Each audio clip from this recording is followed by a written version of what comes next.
কেন নির্বাচনে আসলাম। আমি কখনো বলি না যে আমাকে প্রার্থী করতে হবে, বরং বারবার বলেছি অন্য কাউকে দেওয়া যায় কিনা। অনেকেই জানে, সাক্ষী, চেষ্টা করেছি অন্য কাউকে দেওয়া যায় কিনা, কিন্তু কর্মী এবং স্থানীয় দায়িত্বশীল তাদের চাপাচাপিতে, তাদের অনুরোধে শেষ পর্যন্ত পেশাপতির ঘোষণা দিয়েছেন আমার নামটা। 2 নম্বর কারণ হলো, আল্লাহ পাক কোরআনে পাকে বলছেন যে তোমরা পুরোপুরি ইসলামের মধ্যে ঢুকে যাও, মানে ইসলাম প্রত্যেকটা বিষয়ে আমল করা লাগবে। আমি ব্যক্তিগত আমল সুন্দর করলাম, বাকি অনেক বাকি থেকে যায়।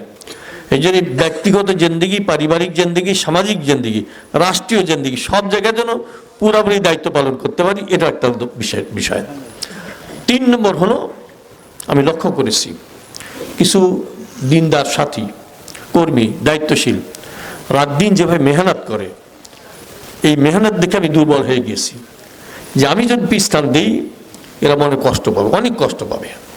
শুধু একটু থাকতে পারবো কি পারবো না, প্রার্থী হতে পারবো কি পারবো না, এর জন্য অনেক চোখের পানি চলেছে আমার জানা আছে। কেউ রোজাও রেখেছে, কান্নাকাটি করেছে, তাকে প্রার্থী হিসেবে যেন পাই। আমি আর না বলতে পারি নাই।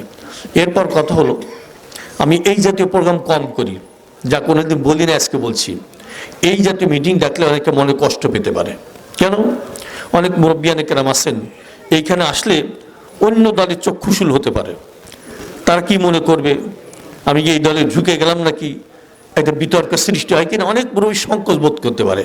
আমি চাই না কাউকে কষ্ট দিতে, কিন্তু এবার প্রস্তাব আসছে আমার কাছে যে সবাইকে ডাক দিলে আমরা একটু বসতাম। এখন কষ্ট মনে করতে পারে, বক্তব্য কি হয় তারা হয়তো দূর থেকেও শুনতে পারবে, আর আপনারা গিয়ে তাদের জানাতে পারবেন। এর জন্য কেউ যদি না এসে থাকেন কোনো আপত্তি নাই, কারণ আমি চাই না কাউকে কষ্ট দিতে।